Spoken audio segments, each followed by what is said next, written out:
ദക്ഷിണ കൊറിയയിൽ നിന്ന് കഴിഞ്ഞ ദിവസം എല്ലാവരെയും ആശ്ചര്യപ്പെടുത്തുന്ന വാർത്തകളാണ് പുറത്തു വന്നത്. ദക്ഷിണ കൊറിയൻ പ്രസിഡന്റ് യൂൻ സുക് യോ ചൊവ്വാഴ്ച രാത്രി പട്ടാള നിയമം രാജ്യത്ത് പെട്ടെന്ന് പ്രഖ്യാപിച്ചു. രാജ്യത്തിൻ്റെ ജനാധിപത്യത്തെയും ദേശീയ സ്ഥിരതയെയും പ്രതിപക്ഷം ഭീഷണിപ്പെടുത്തുന്നു എന്ന് ആരോപിച്ചുകൊണ്ടാണ് പെട്ടെന്ന് പട്ടാള ഭരണം പ്രഖ്യാപിക്കുന്നത്. ഇത് സ്വദേശത്തും വിദേശത്തും ആശങ്ക ഉയർത്തി. എന്നാൽ മണിക്കൂറുകൾക്കകം പ്രതിപക്ഷ നിയമസഭാ അംഗങ്ങളുടെയും പ്രതിഷേധക്കാരുടെയും സമ്മർദ്ദത്തെ തുടർന്ന് യൂനിന് തൻ്റെ തീരുമാനം മാറ്റേണ്ടി വന്നു. ചൊവ്വാഴ്ച രാത്രി ദക്ഷിണ കൊറിയയിൽ വൻ രാഷ്ട്രീയ പ്രക്ഷോഭം തന്നെ അരങ്ങേറി. 40 വർഷത്തിലേറെയായി സൈനിക നിയമം അവിടെ നടപ്പിലാക്കിയിട്ടില്ല. അങ്ങനെ 40 വർഷത്തിന് ശേഷമാണ് അവിടെ ഇതാദ്യമായി ഒരു സൈനിക നിയമം നടപ്പിലാക്കുന്നത്. എന്നാൽ മണിക്കൂറുകൾക്കുള്ളിൽ തന്നെ യൂനിന് തൻ്റെ തീരുമാനം മാറ്റേണ്ടി വന്നു. അരാജകത്വം നിറഞ്ഞ ഒരു രാത്രി അങ്ങനെ കടന്നുപോയി. പക്ഷേ രാഷ്ട്രീയ സമ്മർദ്ദത്തിന് ഒടുവിൽ പ്രസിഡന്റ് വഴങ്ങി. സൈനികർ പാർലമെൻറ്റ് വളയുകയും നിയമസഭാ സാമാജികർ സൈനിക ഭരണത്തിനെതിരെ വോട്ട് ചെയ്യുകയും ചെയ്യുന്ന ഒരു അസാധാരണ സാഹചര്യം അവിടെ ഉണ്ടായി. പ്രതിപക്ഷ സേനയുടെ അല്ലെങ്കിൽ പ്രതിപക്ഷ സഖ്യകക്ഷികളുടെ രാജ്യവിരുദ്ധ പ്രവർത്തനങ്ങൾ ചൂണ്ടിക്കാണിച്ചാണ് ദക്ഷിണ കൊറിയൻ പ്രസിഡന്റ് യൂൻ സുക് തൻ്റെ പ്രഖ്യാപനം നടത്തിയത്. അത് വളരെ ആശ്ചര്യകരമായ ഒരു ടെലിവിഷൻ പ്രസംഗത്തിലൂടെയാണ് ഈ സൈനിക നിയമം നടപ്പിലാക്കുന്ന കാര്യം പ്രഖ്യാപിക്കുന്നത്. ജനാധിപത്യത്തെ സംരക്ഷിക്കുന്നതിനും ഉത്തര കൊറിയൻ ഭീഷണിയെ ചെറുക്കുന്നതിനും സൈനിക നിയമം അനിവാര്യമാണ് എന്ന് യൂൻ തൻ്റെ ടെലിവിഷൻ പരിപാടിയിൽ പറയുകയാണ്. നമ്മുടെ പൗരന്മാരുടെ സ്വാതന്ത്ര്യവും സന്തോഷവും കൊള്ളയടിക്കുന്ന ലജ്ജയില്ലാത്ത ഉത്തര കൊറിയൻ അനുകൂല രാജ്യവിരുദ്ധ ശക്തികൾ എന്നൊക്കെയാണ് അദ്ദേഹം പ്രതിപക്ഷത്തെ വിശേഷിപ്പിക്കുന്നത്. അങ്ങനെ പ്രതിപക്ഷത്തിനെതിരെ രൂക്ഷമായ ആരോപണം ഉന്നയിച്ചുകൊണ്ടാണ് ഇത്തരത്തിൽ ഒരു നിയമം ആ രാജ്യത്ത് അവിടെ നടപ്പിലാക്കുന്നത്. അപ്പോൾ ആർമി ചീഫ് ജനറൽ പാർക്ക് അൻ-സു തൻ്റെ 6 പോയിൻ്റ് ഉത്തരവ് അതിവേഗം നടപ്പിലാക്കുന്ന തിരക്കിലാകുകയും ചെയ്തു. കാരണം പട്ടാള ഭരണം അല്ലെങ്കിൽ പട്ടാള നിയമം വരുന്നതോടുകൂടി പട്ടാളത്തിൻ്റെ ചിട്ടകളിലേക്ക് കാര്യങ്ങൾ കൊണ്ടുവരുന്നതിനുള്ള തയ്യാറെടുപ്പുകൾ നടക്കാൻ ആരംഭിച്ചു. രാഷ്ട്രീയ പ്രവർത്തനങ്ങളെയും പാർട്ടികളെയും ഒക്കെ നിരോധിച്ചു. പ്രചരണങ്ങൾ വിലക്കി. സാമൂഹിക അശാന്തി പ്രചരിപ്പിക്കുന്നു സമരങ്ങൾ എന്ന് പറഞ്ഞ് അതും തടസ്സപ്പെട്ടു. സമ്മേളനങ്ങൾ നിരോധിച്ചു. സുരക്ഷാ ഉദ്യോഗസ്ഥർ ദേശീയ അസംബ്ലിയിൽ ബാരിക്കേഡുകൾ നിരത്തി. MP-മാർ പ്രവേശിക്കുന്നത് തടയാൻ വേണ്ടിയാണ് അങ്ങനെ ഒരു നീക്കം നടന്നത്. ഒപ്പം സൈന്യം കെട്ടിടത്തിലേക്ക് പ്രവേശിച്ചു. മേൽക്കൂരയിൽ ഹെലികോപ്റ്ററുകൾ ലാൻഡ് ചെയ്യുന്ന ദൃശ്യങ്ങൾ കാണാമായിരുന്നു.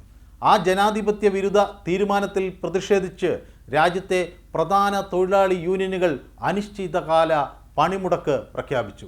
പട്ടാള നിയമം അവസാനിപ്പിക്കാൻ MP-മാർ വോട്ട് ചെയ്യുന്നതിന് മുൻപ് 230 സായുധ സൈനികരെ വഹിച്ചുകൊണ്ട് കുറഞ്ഞത് ഒരു 24 ഹെലികോപ്റ്ററുകളെങ്കിലും അവിടെ ഈ ദേശീയ അസംബ്ലിയുടെ പരിസരത്ത് എത്തിയിരുന്നു.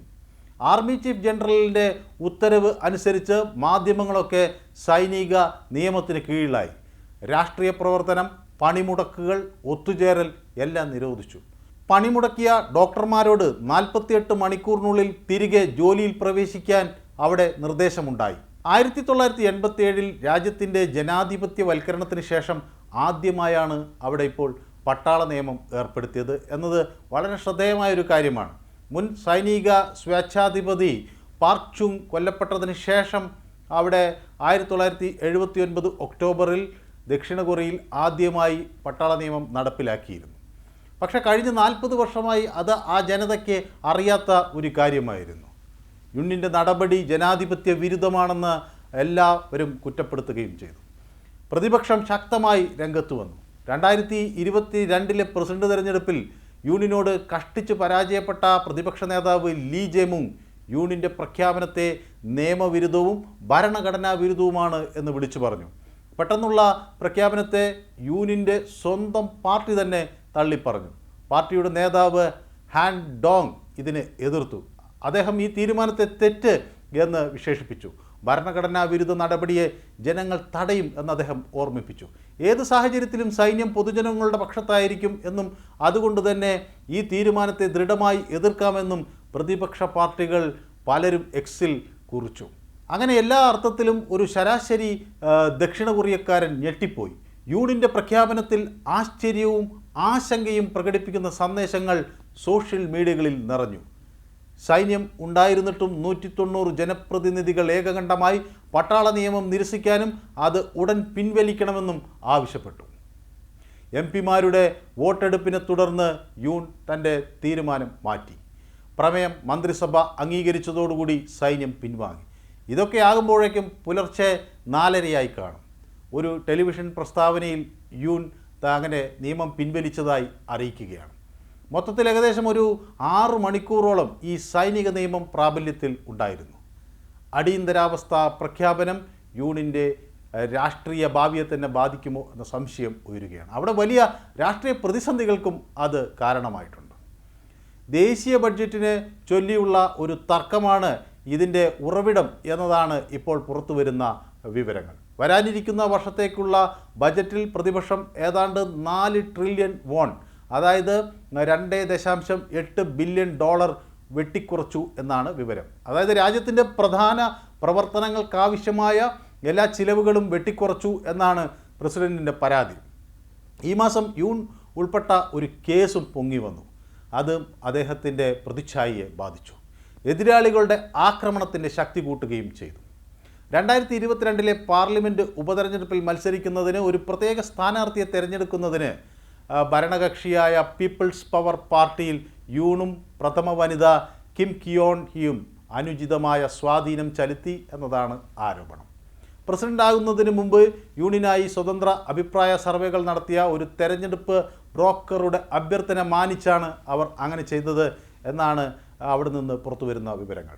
2022 അധികാരമേറ്റതു മുതൽ പ്രതിപക്ഷം നിയന്ത്രിക്കുന്ന ഒരു പാർലമെൻറ്റ് തൻ്റെ നയങ്ങൾ അംഗീകരിക്കുന്നില്ല എന്നതാണ് പ്രസിഡൻറ്റിൻ്റെ വലിയ പരാതി. ദക്ഷിണ കൊറിയയിലെ ലിബറൽ ഡെമോക്രാറ്റിക് പാർട്ടി പ്രസിഡന്റ് യൂണിനോട് ഉടൻ രാജിവെക്കണമെന്ന് ആവശ്യപ്പെട്ടിട്ടുണ്ട്. അല്ലെങ്കിൽ ഇംപീച്ച്മെൻറ്റ് നടപടികൾ നേരിടണം എന്നാണ് അവർ നൽകുന്ന മുന്നറിയിപ്പ്. പ്രസിഡന്റ് യൂണിൻ്റെ സൈനിക നിയമന പ്രഖ്യാപനം ഭരണഘടനയുടെ വ്യക്തമായ ലംഘനമാണെന്നും അവർ ചൂണ്ടിക്കാണിക്കുന്നു. അതിനുവേണ്ട ആവശ്യമായ യാതൊരു നടപടിക്രമങ്ങളും പാലിച്ചില്ല എന്ന് പോലും അവർ പറയുന്നു. ഡെമോക്രാറ്റിക് പാർട്ടി ഒരു പ്രസ്താവനയിൽ വ്യക്തമാക്കുന്നത് ഇങ്ങനെയാണ്: പട്ടാള നിയമം നടപ്പിലാക്കുന്നു എന്നത് യാഥാർത്ഥ്യത്തിൽ ഭരണഘടനാ വിരുദ്ധമാണ് എന്ന് പ്രതിപക്ഷം കുറ്റപ്പെടുത്തുന്നു. ഗുരുതരമായ ഒരു കലാപമാണ് അവിടെ നടന്നത് എന്നാണ് പ്രതിപക്ഷത്തിൻ്റെ ആരോപണം. പ്രസിഡന്റിനെ ഇംപീച്ച് ചെയ്യുന്നതിന് 2/3 ഭൂരിപക്ഷം വേണം. അതായത് 300 അംഗങ്ങളിൽ 200 പേരുടെ പിന്തുണ വേണം എന്ന് അർത്ഥം. യൂണിനെ ഇംപീച്ച് ചെയ്താൽ അദ്ദേഹത്തിൻ്റെ അധികാരങ്ങൾ നീക്കം ചെയ്യപ്പെടും. ദക്ഷിണ കൊറിയൻ ഗവൺമെൻറ്റിലെ 2ാം സ്ഥാനക്കാരനായ പ്രധാനമന്ത്രി ഹാൻ ഡക്കിന് പിന്നെ പ്രസിഡന്റിൻ്റെ ചുമതലകൾ ഏറ്റെടുക്കേണ്ടി വരും. സമാധാനം നിലനിർത്താൻ സൈനിക ശക്തിയുടെ ഉപയോഗം ആവശ്യമായ ഘട്ടങ്ങളിൽ നടപ്പിലാക്കാൻ അവിടുത്തെ ഭരണഘടന പ്രസിഡന്റിനെ ചുമതലപ്പെടുത്തുന്നുണ്ട്. യുദ്ധകാലത്തോ യുദ്ധസമാനമായ സാഹചര്യങ്ങളോ ഒക്കെ വരുമ്പോൾ ഇത്തരം നിയമങ്ങൾ അവിടെ നടപ്പിലാക്കുന്നതിൽ തെറ്റില്ല. അല്ലെങ്കിൽ ആ യുദ്ധസമാനമായ സാഹചര്യത്തോട് താരതമ്യപ്പെടുത്താവുന്ന ദേശീയ അടിയന്തരാവസ്ഥകളിലും ഈ പട്ടാള നിയമങ്ങൾ പ്രഖ്യാപിക്കാൻ കൊറിയൻ ഭരണഘടന പ്രസിഡന്റിനെ അനുവദിക്കുന്നുണ്ട്. സൈനിക ഭരണം നിലവിലിരിക്കുമ്പോൾ ജഡ്ജിമാരുടെ അധികാരം, മാധ്യമ സ്വാതന്ത്ര്യം, അതുപോലെ സമ്മേളനങ്ങൾ നടത്താനുള്ള സ്വാതന്ത്ര്യം ഒക്കെ പരിമിതപ്പെടുത്താൻ ഒക്കെയുള്ള ഒരു രീതി ഉണ്ട്. അതിനുള്ള പ്രത്യേക നടപടികൾ ഉപയോഗിക്കാം. ഭരണഘടന അനുസരിച്ച് ഈ സൈനിക നിയമം നീക്കം ചെയ്യണമെന്ന് ആവശ്യപ്പെടുന്ന ദേശീയ അസംബ്ലിയുടെ ഭൂരിപക്ഷ വോട്ടും പ്രസിഡന്റിന് അനുസരിക്കേണ്ടതുണ്ട്. 1980കളുടെ അവസാനത്തിൽ മാത്രമാണ് ദക്ഷിണ കൊറിയ ജനാധിപത്യ രാജ്യമായത് എങ്കിൽ കൂടിയും അവിടെ സിവിലിയൻ കാര്യങ്ങളിൽ സൈനിക ഇടപെടൽ വളരെ സെൻസിറ്റീവായൊരു വിഷയമാണ്. യൂൻ നിയമം പിൻവലിച്ചതിന് തൊട്ടു പിന്നാലെ ആശ്വാസകരമായൊരു നടപടി എന്ന അർത്ഥത്തിലാണ് അമേരിക്ക പ്രതികരിച്ചത്. സംഭവ വികാസങ്ങൾ സൂക്ഷ്മമായി നിരീക്ഷിക്കുന്നുണ്ടെന്ന് ബ്രിട്ടനും ജർമ്മനിയും നേരത്തെ തന്നെ വ്യക്തമാക്കിയിരുന്നു. ഉത്തര കൊറിയയുടെ ഒരു പ്രധാന സഖ്യകക്ഷിയായ ചൈന തങ്ങളുടെ പൗരന്മാരോട് ജാഗ്രത പാലിക്കാൻ അഭ്യർത്ഥിച്ചു. അതേസമയം റഷ്യ സാഹചര്യത്തെ അപകടകരം എന്ന് വിളിച്ചു. അങ്ങനെ ലോകം ആശ്ചര്യത്തോടു കൂടിയാണ് ഈ നടപടികളെയെല്ലാം നോക്കിക്കണ്ടത്. ജനാധിപത്യത്തെ ഒരു അർദ്ധരാത്രിയിൽ അട്ടിമറിക്കാൻ ഒരു രാജ്യത്തിൻ്റെ തലവന് എങ്ങനെ കഴിഞ്ഞുവെന്ന് ലോകം അത്ഭുതത്തോടെ ആശ്ചര്യത്തോടെ നോക്കിക്കണ്ടു. പക്ഷേ ജനാധിപത്യത്തിന് എങ്ങനെ തിരിച്ചു വരാൻ കഴിയും എന്നതുകൂടി ആ നാട് തെളിയിച്ചു.